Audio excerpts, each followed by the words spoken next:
Halo guys, welcome back to Korea Reomit bersama orang Korea yang medok.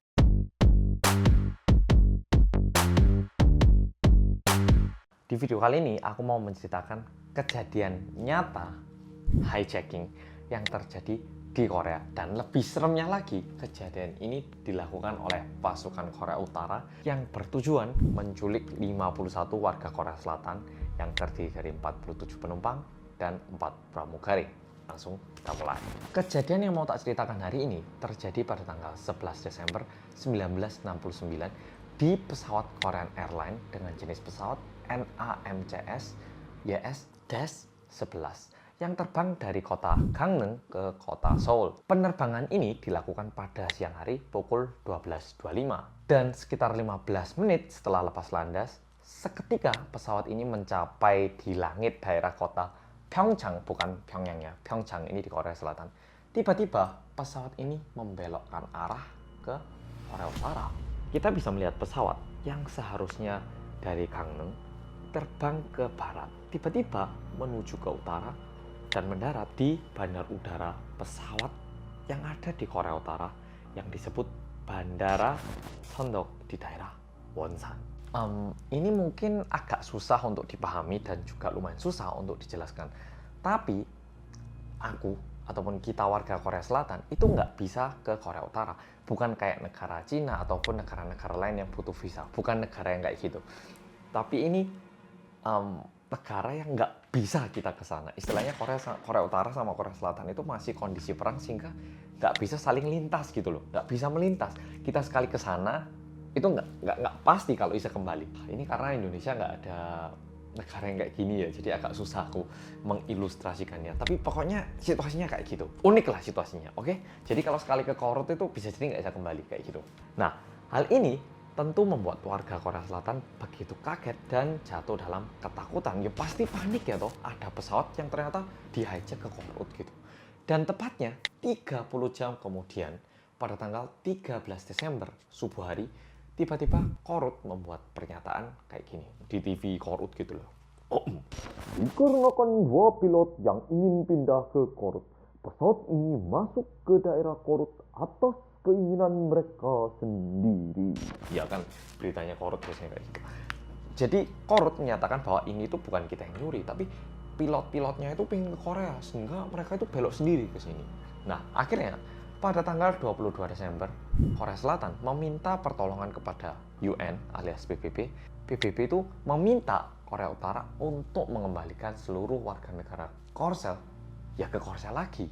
Tapi tahu nggak jawaban dari Korea Utara kayak apa? PBB, ini tuh urusan kita. Kamu itu nggak usah ikut campur. Ini bukan masalah kamu. Udah nggak usah ikut. Kayak gitu dijawabnya. Tentu pemerintah Korsel tidak diam di situ. Korea juga mencoba untuk meminta bantuan dari komite-komite lain seperti Palang Merah Internasional. Nah, tujuannya Korea itu pingin dinegosiasi, kayak dibantu gitu loh. Ataupun ada pihak yang bisa menengahi, melakukan mediasi. Biar warga negara Korsel itu bisa kembali ke Korsel dengan aman. Tapi masalahnya Korut itu terus-menerus tidak menerima kayak negosiasi ataupun nggak mau bicara gitu. Sehingga banyak banget di Korea yang melakukan demo dan juga diikuti oleh 12 maskapai penerbangan besar yang juga ikut mengkritik tentang hal ini. Dan akhirnya setelah banyak yang mengkritik, 2 bulan setelah itu bayangkan ya, tepatnya pada tanggal 5 Februari 1970, Korea Utara membuat pernyataan bahwa mereka akan mengembalikan seluruh warga negara Korea Selatan yang masuk ke Korut. Kita udah terasa kayak lega kan ya. Terlihatnya masalahnya itu udah tuntas. Tiba-tiba Korea Utara mengganti pernyataan mereka. Mereka bilang kayak gini. Tak pikir-pikir ya, 4 pramugari sama 8 penumpang nggak bisa kita balikin. Yang cuma bisa balik 39 orang aja. Oke? Cuma 39. Sehingga pada hari Valentine, yang seharusnya kasih coklat gitu ya. Waduh, ditembak seharusnya kayak gitu. Akhirnya pada hari Valentine, 39 orang yang bisa dibilang menjadi sandera itu kembali ke Korea Selatan. Dan 12 orang yang tadi dibilang nggak mau dikembalikan, itu benar-benar tidak jadi kembali. Dan kasus itu berhenti kayak gini hingga tahun 2020, hingga saat ini. Jadi hingga saat ini masih belum balik ke Korea Selatan dan ada salah satu korban juga yang dia itu kehilangan ayahnya sejak usia 2 tahun. Dan ini benar-benar nyata.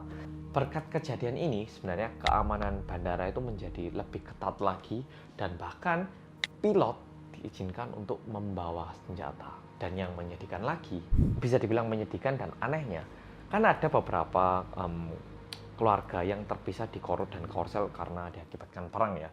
Yang nggak paham mungkin bisa nonton video Detektif Desember yang keempat. Jadi ada beberapa orang yang terpisah sehingga kadang itu ada pertemuan keluarga yang terpisah gini.